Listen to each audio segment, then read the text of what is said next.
प्यारे बच्चों, स्वागत है आपका अपने चैनल यूनिवर्स अड्डा पे। ये मास्टर वीडियो है, कल आपका एग्ज़ाम है। अगर आपने ये पूरा वीडियो देख लिया तो मुझे लगता है कि ज़्यादातर प्रश्न इस वीडियो से मिल जाएंगे। वीडियो में क्वेश्चन की संख्या की बात करेंगे तब तो ये संख्या कम मिलेगी आपको, लेकिन उससे रिलेटेड मैंने डिस्क्रिप्शन में बहुत सारे प्रश्न दिए हैं, ताकि इन प्रश्नों को अगर आप पढ़ लेंगे तो सारे प्रश्न आपके लगभग सभी सॉल्व हो जाएंगे। तो मैंने सभी प्रश्नों को गिन के देखा, लगभग 150 प्रश्नों की श्रृंखला है ये, जिसमें नंबर ऑफ क्वेश्चंस लगभग 40-45 ही रहेंगे। तो ये थोड़ा सा सेशन बड़ा होगा। आप लोग इस पूरे वीडियो को ज़रूर देखें, लास्ट तक देख करके जाएं। आप आकर के कहेंगे कि वास्तव में इसमें से काफ़ी सारे प्रश्न आपको मिल गए हैं, क्योंकि पूरा सिलेबस के आधार पर मैंने ये कई किताबों के संग्रह से ये पूरा वीडियो बनाया है, पेपर सेट किया है, और इस पेपर से आपको बहुत अधिक लाभ मिलने की पूरी संभावना है। पहला क्वेश्चन देख लेते हैं। जो क्वेश्चन आपको रेडी ना हो वो आप आज तैयार करके जाएंगे, आप इसको नोट डाउन करेंगे, 2-3 बार इसको पढ़ेंगे और उसके बाद में तब जा कर के कल पेपर देंगे, तो आपको बेनिफिट आपको बहुत शानदार मिलने वाला है। शुरू करते हैं। पहला क्वेश्चन है, निम्न में से कौन सी शाखा आर्थिक भूगोल से संबंधित नहीं है। मैं आपको बता दूं इससे पहले कि सारे प्रश्न को क्रमबद्ध तरीके से नहीं लिया है। जो खास प्रश्न हैं, जो अच्छे प्रश्न हैं, जिनके आने की प्रबल संभावना है, उन्हीं प्रश्नों को लिया गया है। इसके सोर्स की बात करें तो कुछ गैस पेपर लिए हैं मैंने, कुछ ऑथेंटिक किताबें हैं और कुछ मेरी किताबें हैं और कुछ मेरा अपना ज्ञान है। इसके आधार पर मैंने पूरा पेपर सेट किया है। दोबारा क्वेश्चन को पढ़ लेते हैं अब। निम्न में से कौन सी शाखा आर्थिक भूगोल से संबंधित नहीं है। तो अर्थशास्त्र से संबंधित या आर्थिक भूगोल से संबंधित नहीं है। इसमें सामाजिक भूगोल डी विकल्प बिल्कुल सही हो जाएगा, जबकि परिवहन भूगोल, औद्योगिक भूगोल और कृषि भूगोल, ये तीनों भूगोल आर्थिक भूगोल से संबंधित हैं। इसमें देख लेते हैं। आर्थिक भूगोल मानव भूगोल की शाखा है। परिवहन मानव आर्थिक क्रियाएं, उद्योग, कृषि विकास, मृदा वितरण और वन को मानव भूगोल के विषय क्षेत्र में सम्मिलित किया जाता है। यहाँ से प्रश्न इस तरह से भी पूछा जाता है कि निम्नलिखित में से किसको मानव भूगोल के अंतर्गत सम्मिलित नहीं किया जाता है। तो आपको पता रहना चाहिए कि परिवहन मानव ही परिवहन करते हैं, कोई किसी तरह का जीव अपना परिवहन संचालन नहीं करता है। तो परिवहन मानव के द्वारा किया जाता है, इसलिए मानव भूगोल में इसको गिना जाता है। मानव स्वयं को मानव भूगोल में ही गिना जाता है, क्योंकि हम मानव के जो कई सारे प्रकार होते हैं, प्रजातियाँ होती हैं, उनके बारे में अध्ययन करते हैं। आर्थिक क्रियाएं, अर्थव्यवस्था केवल मनुष्यों को होती है, किसी पशु की अर्थव्यवस्था नहीं होती। इसी तरह से उद्योग भी हम लोग ही चलाते हैं, मनुष्य ही चलाते हैं, किसी भी तरह का जीव जंतु उद्योग नहीं चलाते हैं। कृषि विकास, अगर कृषि के बारे में बात करें और उसके विकास के बारे में बात करें तो टेक्नोलॉजी के आधार पर जो विकसित हमने की है कृषि को, वो मनुष्य ने ही की है। इसके अलावा मृदा का वितरण, कहाँ पर कौन सी मृदा पाई जाती है, इसका वितरण भी मनुष्यों के द्वारा ही किया गया है। तो ये सारे के सारे किससे संबंधित हैं? मनुष्य से संबंधित है, इसलिए मानव भूगोल में गिने जाएंगे। इसके अलावा वन को आप स्पेशली याद रखें, ये मानव भूगोल के अंतर्गत गिना जाएगा, इसके विषय क्षेत्र में गिना जाएगा। और जो मानव भूगोल है, ये मानव भूगोल है, ये आर्थिक भूगोल और मानव भूगोल दोनों ही साथ में, या फिर आर्थिक भूगोल मानव भूगोल की ही एक शाखा है। अगला क्वेश्चन है, आर्थिक भूगोल विज्ञान है। दूसरा क्वेश्चन है और इसका सही आंसर है गतिशीलता का।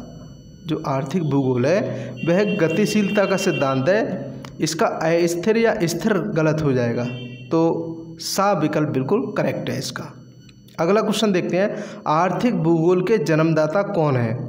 तो गॉड्स इसके आर्थिक भूगोल के जन्मदाता हैं। ए विकल्प बिल्कुल सही है इसका। आप लोग इसको फैक्चुअल क्वेश्चन है, इसको याद रखेंगे, क्योंकि आपका पेपर अर्थशास्त्र आर्थिक भूगोल का ही है। आर्थिक भूगोल का होने की वजह से आर्थिक भूगोल के जन्मदाता आपको पता ही होना चाहिए।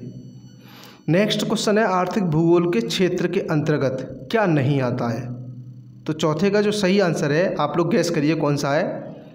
तो सामाजिक संगठन आर्थिक भूगोल के क्षेत्र के अंतर्गत नहीं आता, ये सामाजिक भूगोल के अंतर्गत आता है। और ये 3 चीज़ें मैंने अभी गिनाई थी आपको, आर्थिक क्रियाएं, मानवीय संसाधन और प्राकृतिक संसाधन, ये सभी आर्थिक भूगोल के अंतर्गत आते हैं। अगला देखिए, इकोनॉमी ज्योग्राफी ऑफ वर्ल्ड, एक पुस्तक का नाम है। ये पुस्तक के लेखक कौन है? तो इस पुस्तक के लेखक शॉ हैं। इसका ए विकल्प या आ विकल्प बिल्कुल सही है। अगला क्वेश्चन है, परिवहन व संचार व्यवस्था उत्पादन क्रिया है। परिवहन और संचार आपने अगर पिछले वीडियो मेरे देखे होंगे तो उसमें सारी चीज़ें मैंने ये अच्छे से समझा रखी हैं। तो 6 का सही विकल्प है 7 तृतीय। और प्राथमिक में आपको पता होगा क्या आता है, कृषि से संबंधित, वानिकी से संबंधित, खनन से संबंधित आता है। द्वितीय में विनिर्माण संबंधी, जब हम किसी प्राथमिक चीज़ को मशीनीकरण में डालते हैं तो विनिर्माण होता है और विनिर्माण द्वितीय के अंतर्गत आता है।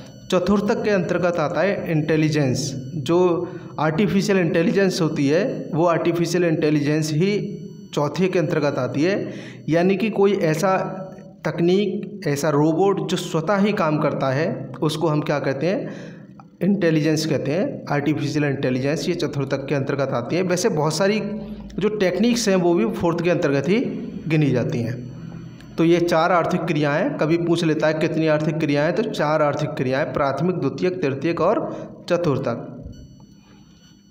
अगला देखते हैं, हुटिल्सी ने विश्व के कृषि प्रदेशों का वर्गीकरण कब प्रस्तुत किया था? हुटिल्सी से रिलेटेड जरूर प्रश्न आएगा भाई, निश्चित रूप से प्रश्न आएगा। इसका आंसर है 1936, सा विकल्प बिल्कुल सही है। इसके बारे में कुछ दे रखा है, देखिए। हुटिल्सी ने विश्व को 13 कृषि प्रदेशों में विभाजित किया है, याद रखेंगे आप। अगला है वीवर महोदय। अब ये हुटिल्सी नहीं, दूसरे हैं। वीवर महोदय ने फसल संयोजन के आधार पर कृषि प्रदेशों को विभाजित करने की विधि का विकास किया है। वीवर महोदय का नाम याद रखेंगे। इन्होंने फसल संयोजन के आधार पर कृषि प्रदेशों को विभाजित करने की जो विधि है उसका विकास किया है। अगला है, विश्व में सर्वप्रथम हुटिल्सी ने ही, जिन्होंने 13 प्रकार में बांटा है, हुटिल्सी ने ही कृषि प्रदेशों का वर्गीकरण किया था 1936 में। ठीक है। अगला क्वेश्चन देखते हैं, भारत के कौन से भाग में स्थानांतरणशील कृषि विधि अपनाई जाती है? तो स्थानांतरण का मतलब होता है, एक खेत है, ये जंगल है या फिर वन है, इसको काट दिया और काट के खेत बना लिया इसको, और 3 साल या 2 साल या 4 साल कृषि की और उसके बाद में इसको छोड़ करके अन्य जंगलों को काटा। तो स्थानांतरण मतलब स्थान को छोड़ करके अन्य स्थान पर जा करके या घूम घूम के कृषि करना, इसको झूमिंग कृषि भी कहते हैं। तो प्रश्न दोबारा पढ़ लेते हैं इसको। भारत के कौन से भाग में स्थानांतरणशील कृषि विधि अपनाई जाती है? तो भारत का जो पूर्वी क्षेत्र है, ये वाला क्षेत्र है, भारत का मैप कुछ इस तरह से है, और इस भारत के पूरे मैप में जो ये वाला क्षेत्र है, जहाँ मिजोरम है, नागालैंड है, उन क्षेत्रों में ये कृषि की जाती है और भारत में कहीं नहीं की जाती। तो ये कौन सा क्षेत्र होगा? उत्तर पूर्वी क्षेत्र होगा, क्योंकि ये वाली दिशा पूरब की होती है। ठीक है। अगले क्वेश्चन पर आते हैं। हाँ, इसके अलग अलग नाम है, जरा देख लेते हैं। श्रीलंका में स्थानांतरणशील कृषि को चेना कहा जाता है, परीक्षा में पूछा जा सकता है। सऊदी अरब में स्थानांतरणशील कृषि जो करते हैं लोग, उनको बद्दू कहते हैं। इसके अलावा पूर्वी भारत में इसको झूमिंग कहा जाता है, स्थानांतरणशील को। वेनेजुएला एक देश है, वेनेजुएला में कोनुको कहा जाता है। इसके अलावा इंडोनेशिया में लदांग कहा जाता है। और सर्वप्रथम स्थानांतरणशील कृषि की शुरुआत थाईलैंड में हुई है। तो सर्वप्रथम थाईलैंड भी इसका याद रखें। ये सारे के सारे क्वेश्चन महत्वपूर्ण हैं।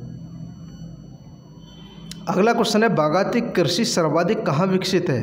तो बागायती कृषि नंबर का जो सही आंसर है वह सा है, इंडोनेशिया में। इससे रिलेटेड काफ़ी सारे फैक्ट हैं मेरे पास, आप इनको एक बार देख लें। चाय, कॉफ़ी, रबर बागायती कृषि है, इससे संबंधित प्रश्न आएगा ही आएगा भाई यहाँ से। चाय, कॉफ़ी, रबर ये कैसी हैं? ये बागायती कृषि हैं। गन्ना, कपास, तंबाकू बागायती कृषि नहीं है, इनको भी याद रखें, क्योंकि विकल्प इन्हीं में से आएगा क्या नहीं है। ठीक है। अभी ये भी चर्चा करेंगे ये क्या है। वाणिज्यिक कृषि, तिलहन, गन्ना, दालें, ये वाणिज्यिक कृषि हैं। ठीक है। विश्व की सर्वाधिक जनसंख्या चावल का खाद्यान्न प्रयुक्त करती है, यानी विश्व में सबसे ज़्यादा खाया जाने वाला जो अन्न है वो चावल है, गेहूँ नहीं है। बेशक हमारे क्षेत्र में गेहूँ जब सबसे ज़्यादा खाया जाता है, लेकिन विश्व में चावल है। निर्वाह कृषि, ये वाला पॉइंट देखेंगे आप, निर्वाह कृषि का महत्वपूर्ण है। निर्वाह कृषि देखते हैं क्या होता है, मैं पहले बता देता हूँ इसे। जब कोई व्यक्ति ऐसी कृषि करता है, ऐसी खेती करता है कि जितना उसमें उत्पादन हो रहा है उतना खुद ही अपना उपभोग कर लेते हैं और उस कृषि पर निर्भर रहते हैं, उसको निर्वाह कृषि कहते हैं। इसमें देखते हैं सामानों का अति अल्प आदान प्रदान और बाजार की सिर्फ सीमित आवश्यकता जब होती है तो उसको क्या कहते हैं, निर्वाह कृषि कहते हैं। कृषि पर निर्भर रहना, कृषि पर आश्रित रहना, उसको निर्वाह कृषि कहते हैं।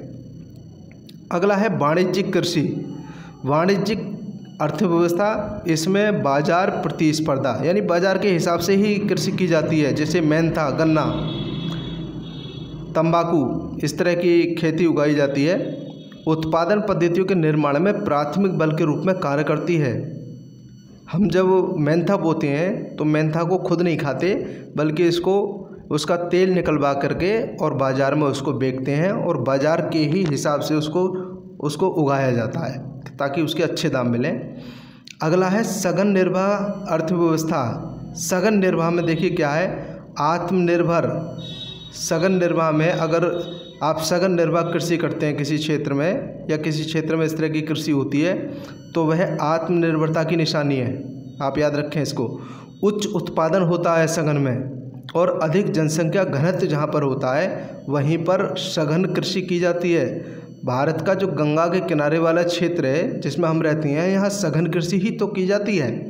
लेकिन सघन कृषि में अधिकांशतः जो विकसित देश हैं वहाँ पर इस तरह की कृषि की जाती है। सघन का मतलब एक साल में कई सारी फसलों को उत्पादन करना और किसी भी मौसम में किसी न किसी फसल को ले लेना, ये सघन कृषि कहलाती है। आत्मनिर्भरता की ये लक्षण है इसमें कि जब सघन कृषि किसी क्षेत्र में होती है तो वहाँ की जनता आत्मनिर्भर हो जाती है। अगला है विस्तृत निर्वाह अर्थव्यवस्था। आत्मनिर्भरता कम उत्पादन और कम जनसंख्या घनत्व होता है, वहाँ पर विस्तृत निर्वाह अर्थव्यवस्था होती है और इसी तरह की कृषि की जाती है। 10वां देखते हैं। नेक्स्ट क्वेश्चन है, सर्वाधिक उत्तम प्रकार का कोयला कौन सा होता है। तो ये 4 विकल्प हैं, आपको पता होगा। एंथ्रेसाइट सबसे ज़्यादा उत्तम क्वालिटी का कोयला होता है, बिटुमिनस सेकंड क्वालिटी का कोयला होता है, लिग्नाइट थर्ड क्वालिटी का कोयला होता है, और पीट जो है फोर्थ क्वालिटी का या सबसे खराब क्वालिटी का कोयला होता है। तो इस तरह से प्रश्न नंबर 10 का द विकल्प बिल्कुल करेक्ट है। अगला क्वेश्चन देखते हैं। क्वेश्चन से पहले देख लेते हैं एंथ्रेसाइट। यहाँ से प्रश्न पूछे जाते हैं, यह श्रेष्ठतम श्रेणी का कोयला है यानी सबसे अच्छा है। अभी मैंने बता दिया, आप इसका स्क्रीनशॉट ले लें या इसको नोट कर लें। इसमें कार्बन की मात्रा 80 से 95% तक पाई जाती है, जबकि आर्द्रता न्यूनतम होती है। इसमें नमी नहीं होती है। यह अत्यंत कठोर, चमकीला और काले रंग का होता है। इसका प्रयोग उच्चतम कोटि का कोक बनाने में किया जाता है। तो ये सबसे शानदार क्वालिटी का कोयला होता है एंथ्रेसाइट। इसको ऐसे भी आप याद रख सकते हैं जिनको याद नहीं है। ए से सबसे पहले ए आएगा इसलिए सबसे उत्तम हो गया, बिटुमिनस से बी आएगा इसलिए ए के बाद स्थान होगा इसका, और लास्ट के 2 आप जैसे याद कर सकते हैं कर लें। वैसे बी के बाद अगर लिग्नाइट आ रहा है तो एल, अगर हम बताएं लिग्नाइट को तो अल्फ़ाबेटिकल बात करें तो बी के बाद ही एल आता है, बी से पहले नहीं आता है, तो ये अल्फ़ाबेटिकल भी सही हो गया। और पी इसके बाद पी आता है क्योंकि पी 16 नंबर पर होता है अंग्रेजी के अक्षरों में, तो इस तरह से एल 16 से पहले होता है, ए 1 नंबर पर होता है और बी 2 नंबर पर होता है। तो कहने का मेरा मतलब है कि अगर आप इनको सजा लेंगे अगर अल्फ़ाबेटिकल में तब भी आप सही कर जाएंगे। तो दूसरा देखते हैं बिटुमिनस। यह उच्च कोटि का कोयला होता है। इसमें लगभग 55% से 80% तक कार्बन की मात्रा पाई जाती है। इसका प्रयोग कारखानों तथा रेलगाड़ियों के संचालन में होता है। नंबर 3 देखते हैं। 3 नंबर है लिग्नाइट का। इसमें कार्बन की मात्रा लगभग 40 से 55% तक पाई जाती है तथा कार्बन की कम मात्रा होने के कारण इसका रंग भूरा होता है। अब प्रश्न ऐसे भी पूछा जा सकता है, भूरा कोयला कौन सा होता है, तो लिग्नाइट होता है और इसे भूरा कोयला भी कहते हैं। रेशेदार बनावट वाले लिग्नाइट कोयले के जलने पर धुआं अधिक निकलता है तथा ताप कम प्राप्त होता है। अगला है पीट, चौथा नंबर है और ये सबसे फोर्थ क्वालिटी का कोयला है, सबसे खराब कोयला यही है। पीट कोयला निर्माण प्रक्रिया का प्रारंभिक रूप है। जब कोयला निर्मित हो रहा होता है, निर्माण हो रहा होता है उसका, तो ये सबसे पहली सीढ़ी होती है। पहली सीढ़ी में ही हम खदानों द्वारा खोद करके इसको निकाल लेते हैं। अगर अगले 1 या 1.5 लाख साल तक का इंतज़ार कर लें तो ये भी एंथ्रेसाइट कोयला हो जाएगा। इसमें कार्बन की मात्रा 40% से कम पाई जाती है। इसमें जलवाष्प, द्रव तथा राख की मात्रा अधिक होती है। इसका उपयोग अधिकांशतः घरेलू ईंधन के रूप में किया जाता है। अगला क्वेश्चन है, निम्न में से किस समूह में सभी ऊर्जा स्रोत नवीकरणीय हैं? तो ज़रा देख लेते हैं 11 का सही आंसर क्या है। 11 का सही आंसर जल शक्ति, सौर ऊर्जा और जैव गैस, ये सभी सही है। इसका मतलब ए विकल्प इसका करेक्ट हो जाएगा। देखिए इसमें पूछा है नवीकरणीय, एक होता है नवीकरणीय, एक होता है अनवीकरणीय। तो नवीकरणीय और अनवीकरण का मैंने डिस्क्रिप्शन आगे दे रखा है, आप उसमें देख लेंगे। आगे बढ़ते हैं, यहाँ भी दे रखा है। देखिए ऊर्जा के परंपरागत स्रोत, कोयला, तेल, गैस परंपरागत स्रोत हैं, इनको याद रखना। परंपरागत, जो परंपरागत हैं उन्हें अनवीकरणीय संसाधन भी कहा जाता है। याद रखेंगे, परंपरागत को ही अनवीकरणीय संसाधन भी कहा जाता है। और अनवीकरणीय का मतलब क्या हो गया? जिनका नवीनीकरण नहीं किया जा सकता, जिनको एक बार इस्तेमाल करके दोबारा से प्रयोग में नहीं लाया जा सकता, उनका अनवीकरणीय संसाधन कहते हैं। और जो अनवीकरणीय संसाधन है उसी को परंपरागत संसाधन भी कहा जाता है, जैसे कोयला, तेल और गैस। अगर हम पेट्रोल को एक बार इस्तेमाल कर लेंगे तो वह दोबारा से नहीं हमें मिल पाएगी, वो डिस्ट्रॉयड हो जाती है हमेशा के लिए। तो जो हमेशा के लिए ख़त्म हो जाते हैं संसाधन, उनको हम परंपरागत संसाधन कहते हैं। इसमें देखते हैं ऊर्जा के गैर परंपरागत स्रोत, उनको हम वैकल्पिक ऊर्जा भी कहते हैं। गैर परंपरागत स्रोत को वैकल्पिक ऊर्जा भी कहते हैं या नवीकरणीय संसाधन भी कहते हैं। नवीकरणीय, अभी मैंने अनवीकरण बताया, इनको नवीकरणीय संसाधन भी कहा जाता है। तो इसमें कौन कौन से हैं? सौर ऊर्जा है, पवन ऊर्जा, ज्वारीय ऊर्जा, भूतापीय ऊर्जा, ये सारे के सारे संसाधन क्या हैं? ये परंपरागत स्रोत या वैकल्पिक ऊर्जा है। ये एक बार हम यूज कर लेते हैं, फिर दोबारा से भी हमें यूज करने को मिलते हैं और हमेशा के लिए यूज करने को मिलते रहेंगे ये, जब तक पृथ्वी रहेगी तब तक।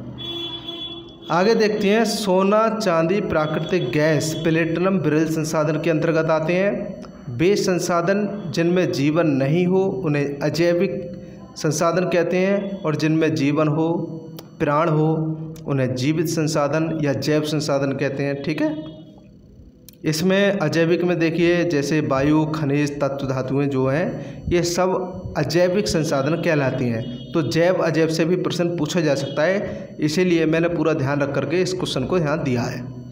अगला क्वेश्चन है, वर्ल्ड रिसोर्सेज एंड इंडस्ट्रीज नामक पुस्तक के लेखक कौन है? 12वें का सही आंसर आपका ए है, जिम्बरमैन है। इस पुस्तक को याद करके जाएंगे, ये आ सकती है।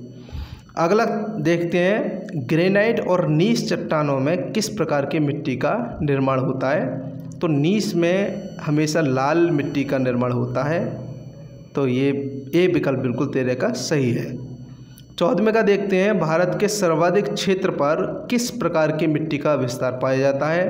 तो सबसे ज़्यादा जलोढ़ मिट्टी का विस्तार पाया जाता है, इसका ए विकल्प बिल्कुल सही है। 43% हमारे यहाँ जलोढ़ मिट्टी पाई जाती है, ये लगभग आधे के बराबर हो गया, यानी 50% पर आधा होता है, लेकिन ये लगभग आधे के बराबर है। और जब पूरे भारत को आप झांक के देखेंगे तो यहाँ पर पर्वत भी हैं, पठार भी हैं, पहाड़ियाँ भी हैं, नदियाँ भी हैं, झीलें भी हैं, और बहुत सारी तरह की जलवायु यहाँ पर पाई जाती है। सभी तरह की लगभग जलवायु हमारे देश में पाई जाती है भिन्न भिन्न क्षेत्रों में, क्योंकि विश्व की सर्वाधिक वर्षा भी भारत में होती है। और विश्व का सबसे ज़्यादा ठंडा जो क्षेत्र है, दूसरे स्थान का द्रास, जिसका नाम है द्रास, वो भी भारत में ही स्थित है। तो भारत में ठंडी जलवायु भी है, गर्म जलवायु भी है, नम जलवायु भी है, वर्षाकृत भी है, और आपको शायद पता हो भूमध्य सागरीय जलवायु भी भारत में पाई जाती है। अगले क्वेश्चन पर आते हैं, भारत में सर्वाधिक जलोढ़ मिट्टी पाई जाती है, 43% है। मैंने अभी आपको बता दिया भारत सबसे ज़्यादा उपजाऊ मिट्टी जलोढ़ मिट्टी ही होती है। इसे कांपमिट्टी भी कहा जाता है। भारत के राज्य गुजरात में अधिकांश क्षेत्र पर काली मिट्टी पाई जाती है। भाई भारत के 28 राज्य हैं, काली मिट्टी सबसे ज़्यादा कहाँ पाई जाती है? गुजरात में। काली मिट्टी को और किस नाम से जाना जाता है? रेगुर मिट्टी के नाम से जाना जाता है। रेगुर मिट्टी में किस फसल को सबसे ज़्यादा उत्पादित किया जाता है? तो कपास की खेती सबसे ज़्यादा इसमें होती है। ये क्वेश्चन आपको पता होने चाहिए। अगले पे आते हैं, 15वां प्रश्न है, पोडजोल मिट्टी विकसित होती है। 15वें का सही आंसर है टेंगा प्रदेशों में। और जब आप वर्ल्ड के मैप को देखेंगे, पूरे विश्व के मैप को, तो पूरे विश्व में जो क्षेत्र 66 डिग्री के आसपास के हैं उन क्षेत्रों को हम टेंगा प्रदेश कहते हैं। और जो ध्रुवों के क्षेत्रों में पाए जाते हैं, जो 66 डिग्री से ऊपर पाए जाते हैं, उनको टुंड्रा प्रदेश की जलवायु कहते हैं, टुंड्रा जलवायु। तो इस तरह से टेंगा पोडजोल जो मिट्टी पाई जाती है वो टेंगा प्रदेशों में पाई जाती है। ये बेल्ट पूरी पृथ्वी पर होती है। इसमें देख लेते हैं, लोयस मिट्टी का निर्माण वायु के निक्षेपण, ये थोड़ा सा मिसप्रिंट हो गया, निक्षेपण है, निक्षेपण द्वारा होता है। निक्षेपण का मतलब होता है किसी चीज़ मिट्टी को, किसी को भी या चट्टान को ज़मीन पर उतार देना निक्षेपण कहलाता है। जैसे पानी, आपने गिलास में पानी घोर लिया और घोरने के बाद जब वो पानी सतह पर बैठेगा तो बैठने की प्रक्रिया को निक्षेपण कहेंगे। तो इसी तरह हवा मिट्टी को उड़ा करके लाती है और वो जिस स्थान पर निक्षेप कर देती है और वहाँ काफ़ी बड़े मैदानों का विकास अगर हो जाए तो उसको लोयस के मैदान कहते हैं। चरणोजम मिट्टी, चरणोजम देखते हैं, चरणोजम मिट्टी छोटी घास वाले प्रदेशों में पाई जाती है।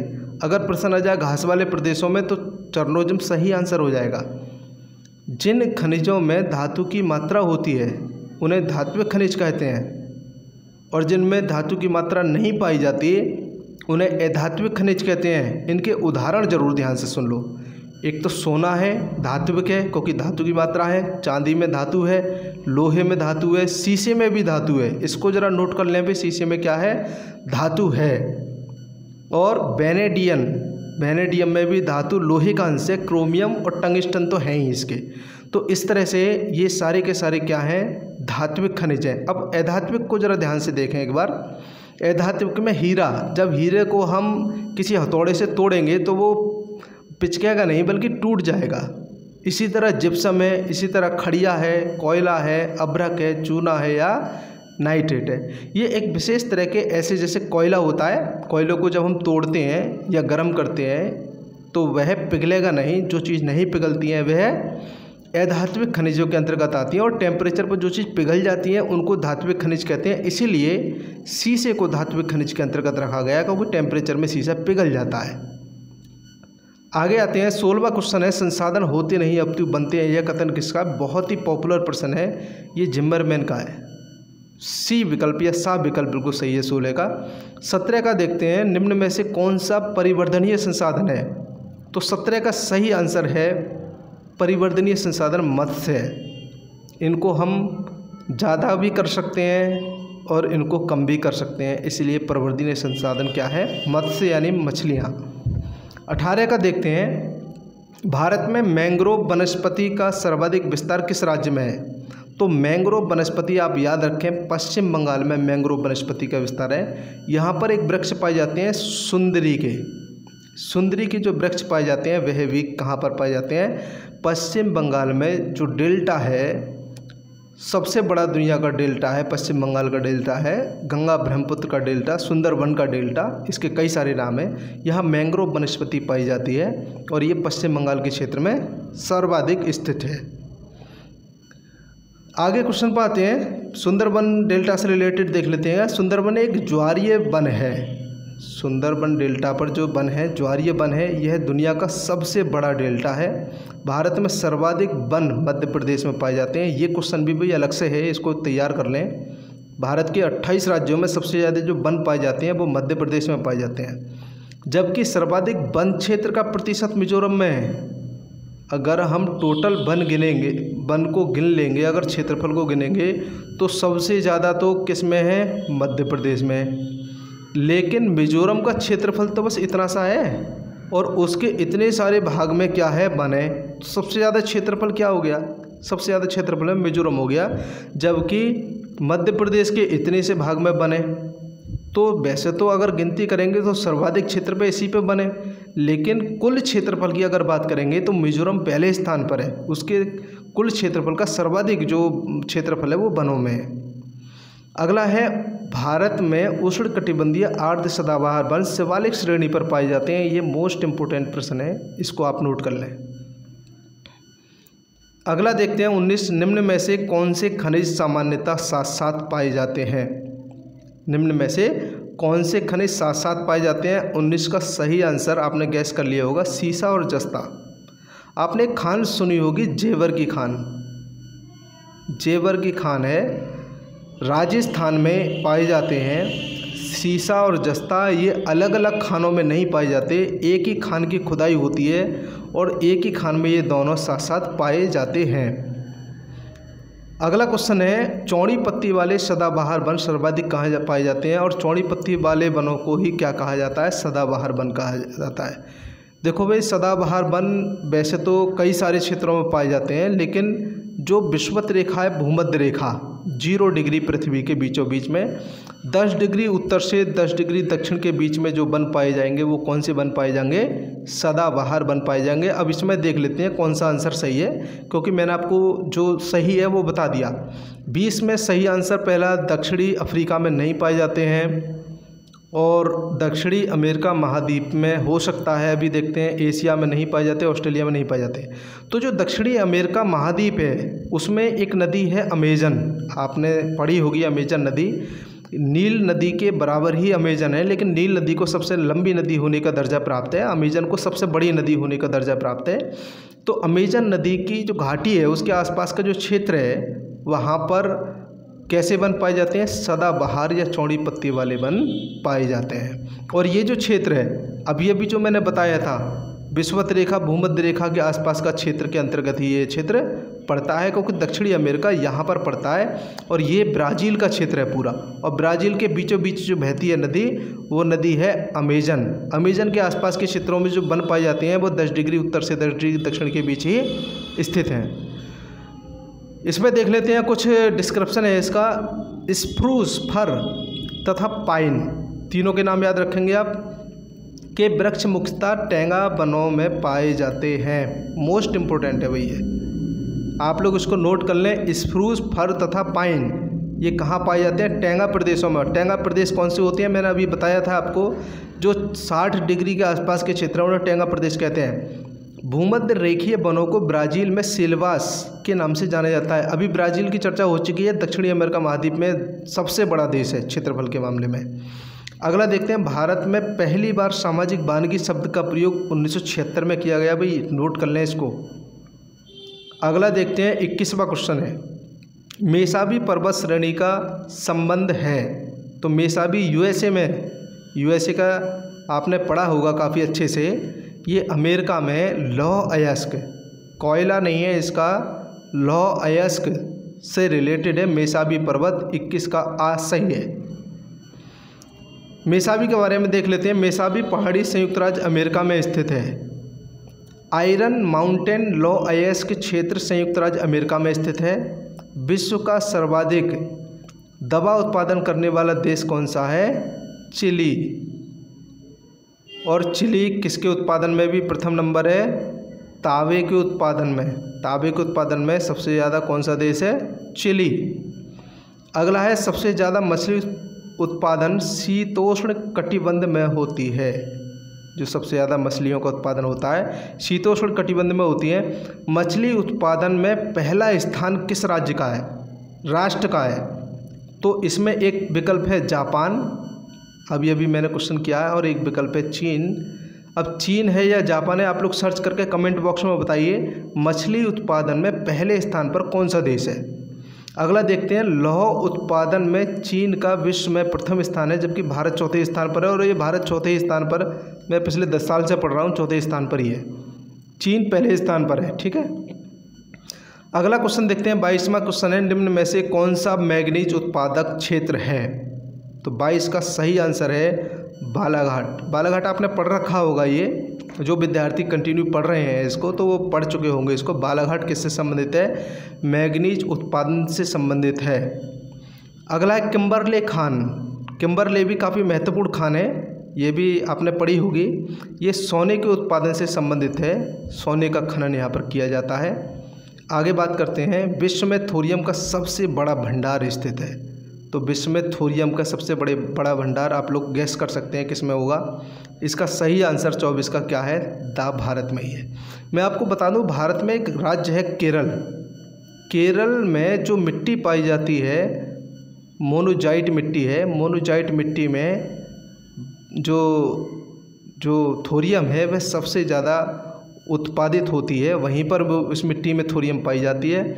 और जो केरल है इकलौता पूरे विश्व में एक ऐसा राज्य है जहां पर थोरियम पाया जाता है। भारत में भी इकलौता ही राज्य है, विश्व में तो है इकलौता, लेकिन भारत में भी और कहीं पर थोरियम नहीं पाई जाती, केरल में पाई जाती है। अगर विकल्प राज्यों में आ जाए तो भी आप इसको सही कर देंगे।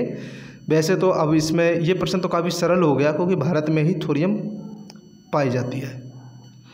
इसमें देख लेते हैं, बॉक्साइट के उत्पादन में ऑस्ट्रेलिया का विश्व में प्रथम स्थान है। बॉक्साइट के उत्पादन में, ठीक है।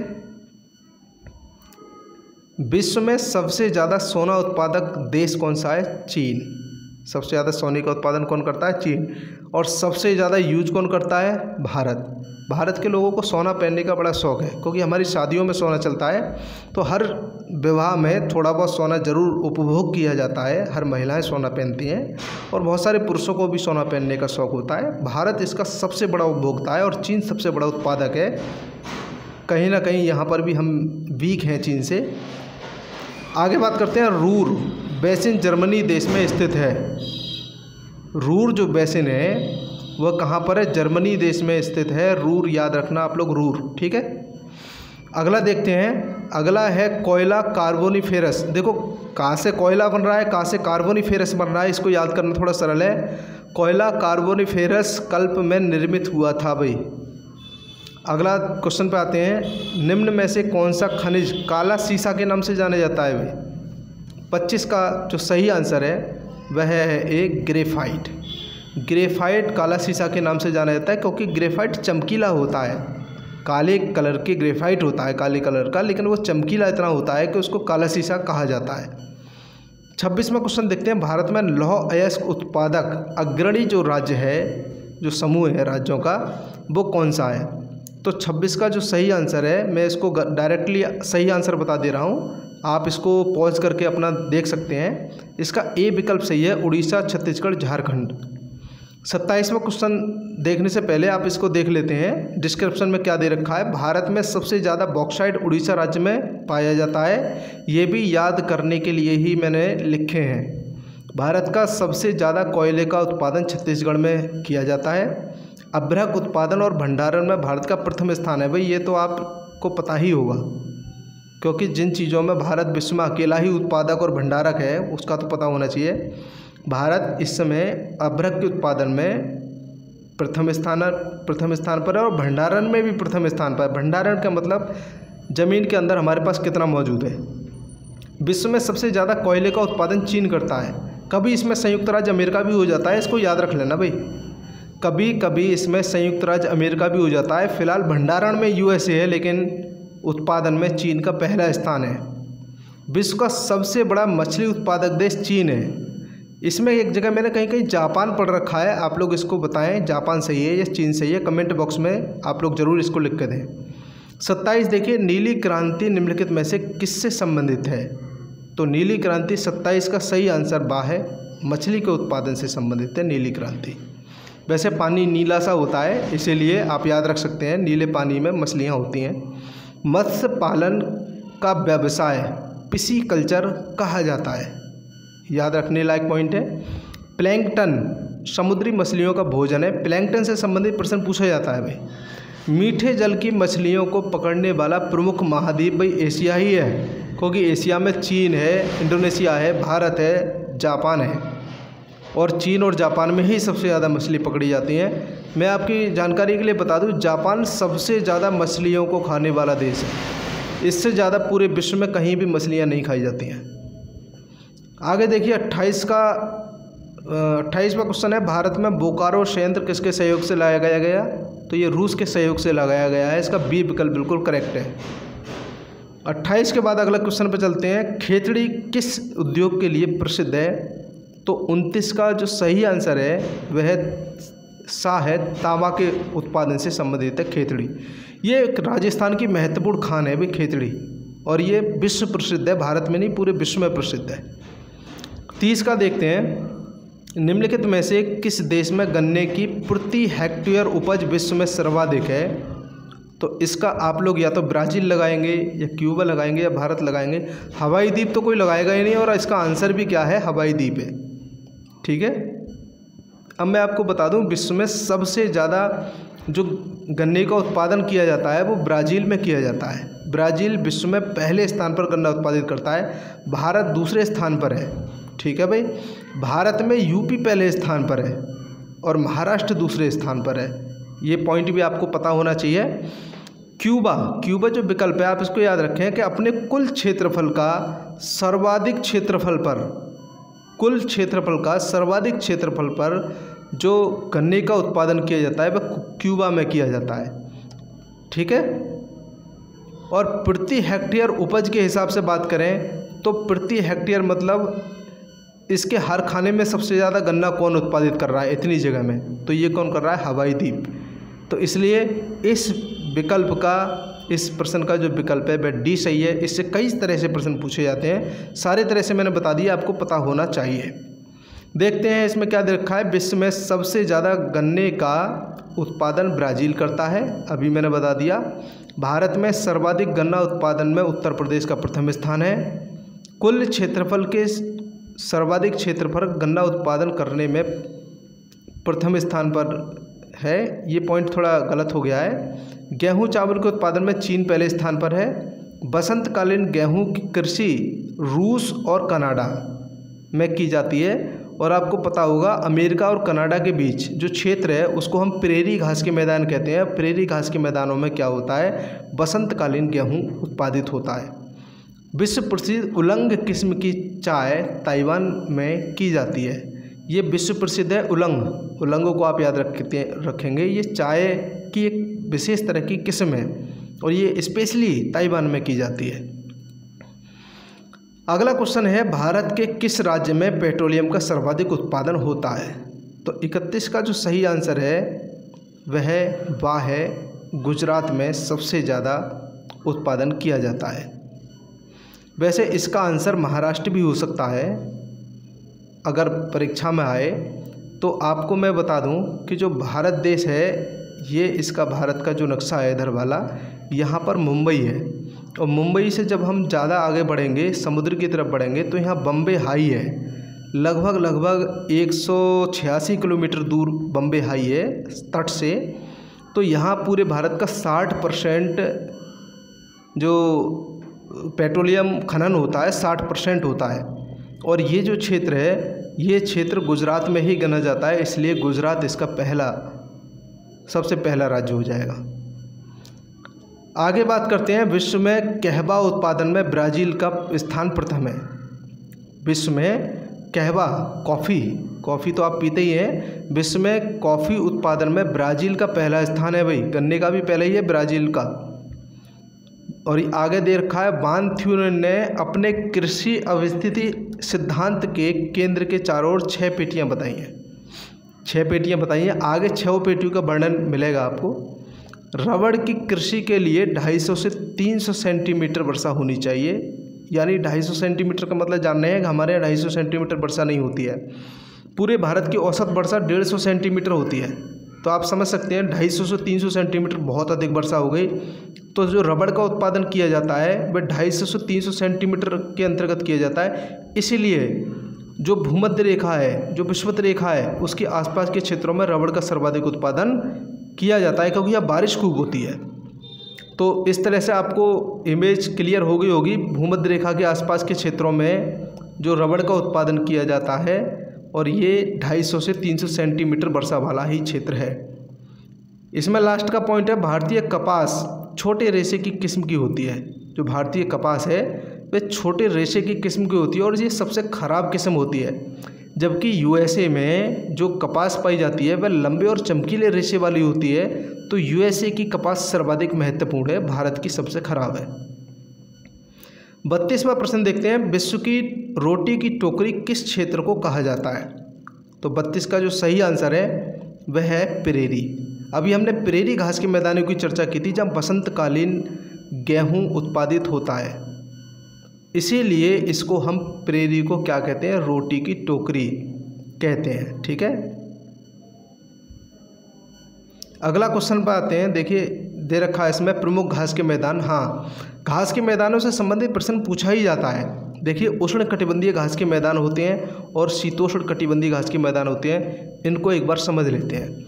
जो भूमध्य रेखा है, विषुवत रेखा है बीचों बीच, इसके आसपास के जो क्षेत्र हैं 30 डिग्री उत्तर से 30 डिग्री दक्षिण के बीच का जो क्षेत्र है, इस क्षेत्र में जो घास के मैदान पाए जाएंगे उनको उष्ण कटिबंधीय घास के मैदान कहा जाता है। उष्ण कटिबंध, उष्ण का मतलब होता है गर्म, और ये पूरा क्षेत्र जो पूरी पट्टी जो है ये गर्म क्षेत्र की पट्टी है, इसलिए इसको उष्ण कटिबंधीय घास के मैदान कहे जाते हैं। इससे ऊपर जो क्षेत्र है उसको हम शीतोष्ण कटिबंधीय घास के मैदान कहते हैं, और उससे ऊपर जो बिल्कुल ध्रुव वाला क्षेत्र है उसको हम शीत कटिबंध कहते हैं। तो ये कटिबंध आपको क्लियर होने चाहिए। अब प्रश्न क्या पूछ रहा है? प्रश्न ये बता रहा है कि उष्ण कटिबंध घास के मैदान कौन से हैं और शीतोष्ण कटिबंध घास के मैदान कौन से हैं। जरा इनका विवरण देख लेते हैं। एक है सवाना। सवाना अफ्रीका का क्षेत्र है और ये उष्ण कटिबंध के अंतर्गत आती है। लानोज, लानोज वेनेजुएला में है और ये भी उष्ण कटिबंध के अंतर्गत आता है। कंपास, एक होता है पंपास, एक होता है कंपास, ये ब्राज़ील में है, ये भी उष्ण कटिबंध के अंतर्गत आता है। पार्कलैंड दक्षिण अफ्रीका है और सेलवास भी अमेजन बेसिन में है। ये सभी, अभी मैंने अमेजन नदी की चर्चा की थी विषुवत रेखा पर, आप समझ गए होंगे। तो यहाँ पर जो घास के मैदान पाए जाएंगे वो क्या पाए जाएंगे? उष्ण कटिबंधीय घास के मैदान पाए जाएंगे। कभी कभी प्रश्न ऐसा भी पूछ लेता है, निम्नलिखित में से कौन सा उष्ण कटिबंधीय घास का मैदान नहीं है? और आपको 4 विकल्प होंगे, एक विकल्प आपका उष्ण कटिबंधीय घास का मैदान वाला होगा। तो कहने का मेरा मतलब है ये सब आपको पता होना ही चाहिए। शीतोष्ण कटिबंध में देखो प्रेरी है, उत्तरी अमेरिका में पाया जाता है। पंपास है, अर्जेंटीना में पाया जाता है। स्टेपीज यूरोप में पाया जाता है।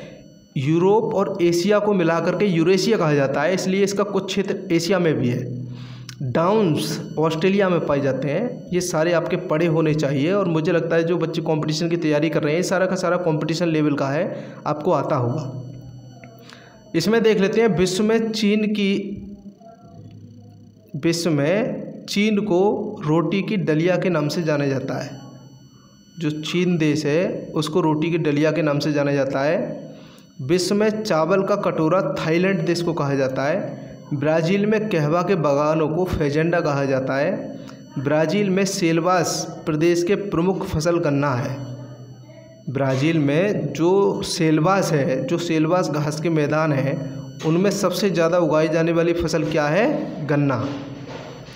अगले क्वेश्चन पर आते हैं, निम्न क्षेत्रों में किस क्षेत्र में ट्रक फार्मिंग कृषि होती है? तो 33 का जो सही आंसर है वह आया न्यूयॉर्क पश्चिमी प्रदेश में। और न्यूयॉर्क कहाँ पर है? यूएसए। वैसे ये प्रश्न काफ़ी गहरा प्रश्न पूछ लिया उन्होंने। अगर आपके सामने आएगा तो यूएसए आएगा भाई, न्यूयॉर्क यूएसए में ही है। तो ट्रक फार्मिंग कहाँ होती है? यूएसए में होती है। और यूएसए कहाँ की बात हो रही है? अमेरिका की। और अगर न्यूयॉर्क के पश्चिम क्षेत्र आ जाए तो ये अंदर का प्रश्न हो गया, आपको ये भी पता होना चाहिए। अगला देखते हैं, चीन के किस प्रदेश में बसंतकालीन गेहूं की कृषि की जाती है? तो 34 का सही आंसर है बा, मंचूरिया का मैदान में। मंचूरिया चीन का ही मैदान है। तो यहाँ पर कैसी कृषि की जाती है? बसंतकालीन। और प्रेरी घास के मैदानों में भी बसंतकालीन कृषि की जाती है। ये कहाँ पर है? ये उत्तरी अमेरिका महाद्वीप के उत्तर में जो कनाडा है, कनाडा और यूएसए की सीमा पर है। अगला क्वेश्चन है, यूक्रेन का प्रमुख कृषि उत्पाद है? तो यूक्रेन में आपको पता होगा युद्ध अभी हुआ था रूस और यूक्रेन का, अभी भी उनके समझौते की कोई बात नहीं है।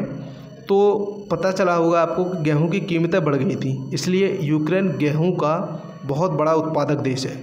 और पूरे रूस को और आसपास के एरिया को गेहूं यूक्रेन से ही जाता है। अगला क्वेश्चन देखते हैं, हरित क्रांति में सम्मिलित है, 36वां प्रश्न है, और इसका सही आंसर हरित क्रांति में उन्नत बीज सही है, रासायनिक खाद सही है और कृषि यंत्रीकरण भी सही है। देखो भाई, हरित क्रांति का मतलब क्या है? हरित क्रांति से तात्पर्य है कि जो आपका खेत है पूरा, उस खेत में हम ऐसी कोई टेक्नोलॉजी यूज करें ताकि उत्पादन क्षमता बढ़ जाए। अभी इस क्षेत्र में 4 बीघा गेहूँ होता है, लेकिन हम उन्नत बीज लाएंगे, विदेशों से लाएंगे, उन्नत किस्म के बीज इसमें डालेंगे और इस पर कीड़े अगर लग रहे हैं तो हम इसमें रासायनिक जैसे खाद वगैरह, बीज वगैरह डालेंगे, खाद वगैरह, और पत्तियों पर अगर कोई कीड़ा लग रहा है तो हम कोई रासायनिक उर्वरक डालेंगे। और यंत्रीकरण, हम नई नई मशीनों का प्रयोग करके कृषि करेंगे और इसका उत्पादन हम बढ़ा करके 8 कुंटल करेंगे। तो इसको हम क्या कहते हैं? हरित क्रांति। यह हरित क्रांति के अंतर्गत आता है। इसीलिए इसका विकल्प कौन सा होगा भाई? विकल्प इसका डी सही हो जाएगा। अगला क्वेश्चन देखते हैं, निम्नलिखित में कौन सी वाणिज्यिक फसल नहीं है? तो भाई वाणिज्यिक फसल आपको पता होना चाहिए, इसके लिए मैंने डिस्क्रिप्शन सही तैयार किया है, आप लोग उसको भी देख लें। और हाँ, वीडियो छोड़ करके ना जाएं, लास्ट तक इस वीडियो को देखें ताकि एक एक प्रश्न बहुत महत्वपूर्ण है। मैंने पूरे दिन मेहनत करके ये वीडियो बनाई है, तो ये लास्ट तक वीडियो ज़रूर देख करके जाएं।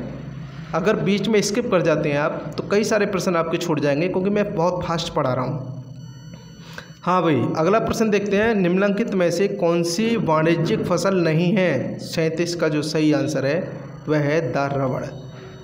वाणिज्यिक यानी व्यापार की दृष्टि से तिलहन, गन्ना और दालें की जाती हैं, लेकिन रबड़ बागानों में की जाती है, इसलिए बागानी फसल है। आगे देख लेते हैं, वान थ्यूनेन का कृषि स्थानीयकरण सिद्धांत, जो मैंने पहले बताया था, इनकी 6 पेटियां हैं, उन 6 पेटियों का विवरण भाई पूछा जाएगा परीक्षा में यहाँ से, ठीक है। केंद्रीय नगर के चारों ओर विकसित होने वाली 6 पेटियों का उल्लेख किया गया है। अब वो 6 पेटियां देखते हैं कुछ किस तरह से हैं। जैसे पहली पेटी हो गई ये, इसके बाद दूसरी पेटी, इसके बाद तीसरी पेटी, चौथी पेटी, 5वीं पेटी और 6ठी पेटी। तो 6 पेटियों का उल्लेख किसने किया है? वान थ्यूनेन ने किया है। और बीच में जो क्षेत्र बचा, ये वाला क्षेत्र, इस पे एक नगर है। नगर मतलब एक शहर है।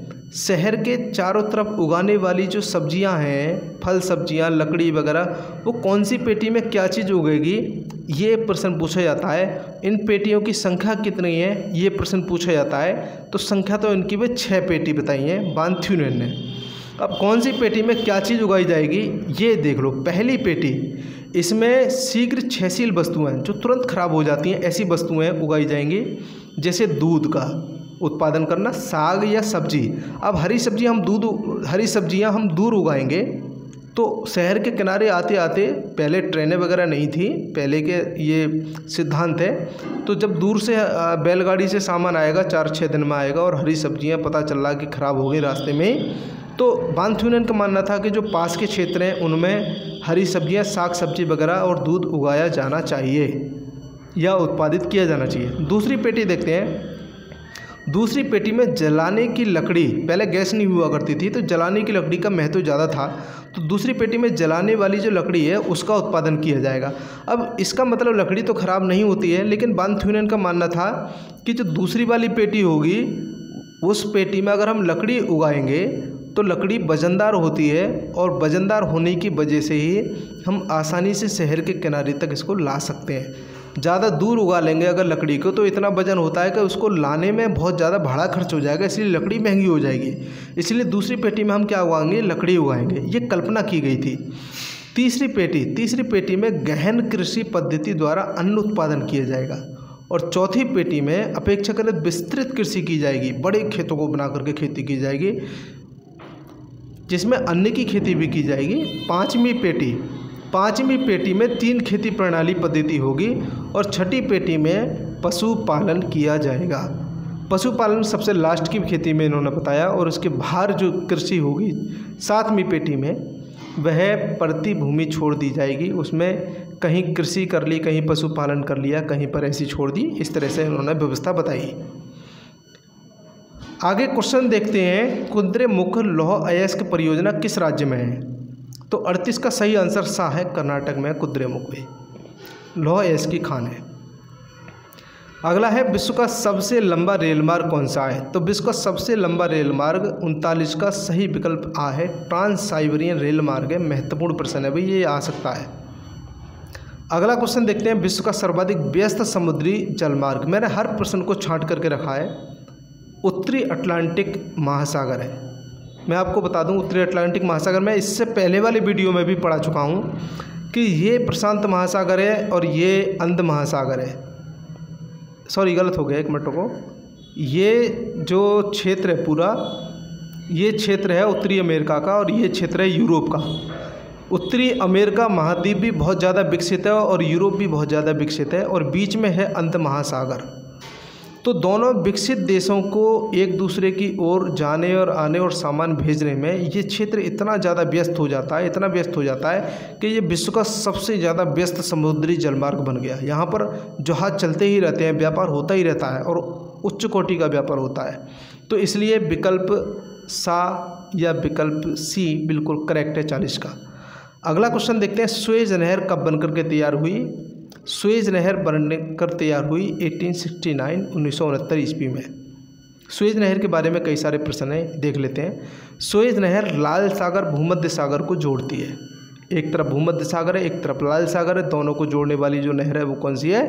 सुएज नहर है। पोर्ट सईद बंदरगाह महत्वपूर्ण है, सुएज नहर पर स्थित है। अगला देखते हैं, सुएज नहर पर मिस्र देश का पूर्णतः अधिकार है। एक देश है इजिप्ट, नाम आपने सुना होगा इजिप्ट। इजिप्ट को ही हिंदी में मिस्र कहते हैं और मिस्र देश जो सुएज नहर पर पूरा अधिकार रखता है। सारा टैक्स जो है वो मिस्र ही लेता है। सुएज नहर से भारत और यूरोप की बीच की दूरी कम हो गई है। अगला है पनामा नहर, प्रशांत महासागर और अटलांटिक महासागर को आपस में जोड़ती है। पनामा नहर उत्तरी अमेरिका महाद्वीप को दक्षिणी अमेरिका महाद्वीप से अलग करती है। आपने उत्तरी अमेरिका और दक्षिणी अमेरिका महाद्वीप को अच्छे से ग्राफ में देखा होगा। एक ये उत्तरी अमेरिका है, एक दक्षिणी अमेरिका है। यहाँ जो बीच में जो नहर है उसको पनामा नहर कहा जाता है और जो देश है पास में, यहीं पे देश है, उसको भी देश का नाम भी पनामा है। तो पनामा नहर 1914 ईस्वी में बनकर के तैयार हुई। इस देश पर किसका अधिकार है? इस देश पर पूरी तरह पनामा का अधिकार है। आगे बात करते हैं, पनामा नहर पर पनामा देश का अधिकार है। पनामा नहर 15 अगस्त 1914 को बनकर तैयार हुई। सुएज नहर, फिर से सुएज नहर की बात आ रही है। सुएज नहर एशिया को अफ्रीका से अलग करती है, क्योंकि एक तरफ तो अफ्रीका ही है और एक तरफ एशिया है। दोनों के बीच में जो नहर है उसका नाम है सुएज नहर और उत्तर में क्या है? भूमध्य सागर। अगला देखते हैं, सुएज नहर की लंबाई 169 किलोमीटर है और इसकी चौड़ाई कितनी है? 365 किलोमीटर और गहराई कितनी है? 16.15 मीटर। अगला 42वां क्वेश्चन है, लगभग एंड सा हो रहा है, मैंने सारे प्रश्नों को बहुत फास्ट पढ़ाया है। वैश्वीकरण को कहा जाता है, वैश्वीकरण को क्या कहा जाता है? भूमंडलीयकरण कहा जाता है। इसका ए विकल्प बिल्कुल सही है 42 का। तो 42 प्रश्न हो गए और 42 प्रश्न के बाद ये डिस्क्रिप्शन है, यहाँ एंड है।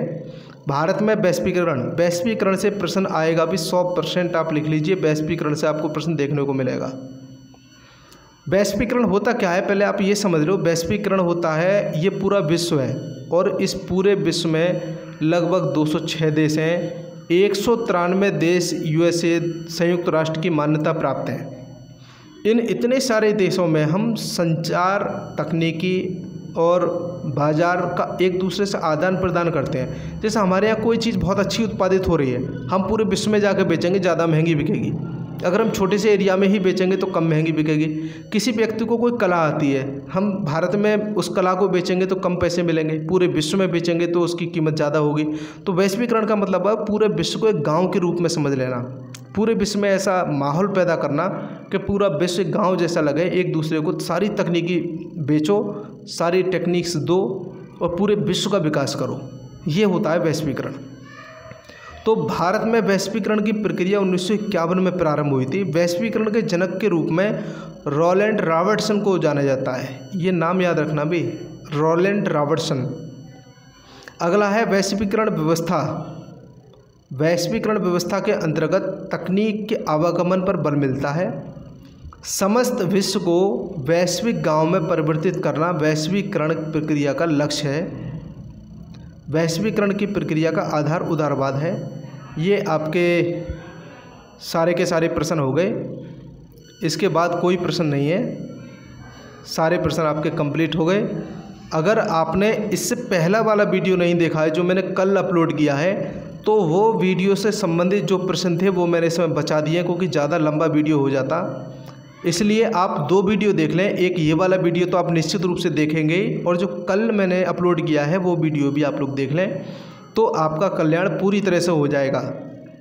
तो आज के लिए इतना ही। कल आपको वीडियो जो आपका पेपर होगा उसका सॉल्यूशन भी मिलेगा, और कल मैं आपको ये भी बताऊंगा कितने सारे प्रश्न इस वीडियो से आए हैं। तो आज के लिए इतना ही। शुक्रिया। नेक्स्ट वीडियो में फिर मिलते हैं, तब तक के लिए नमस्कार।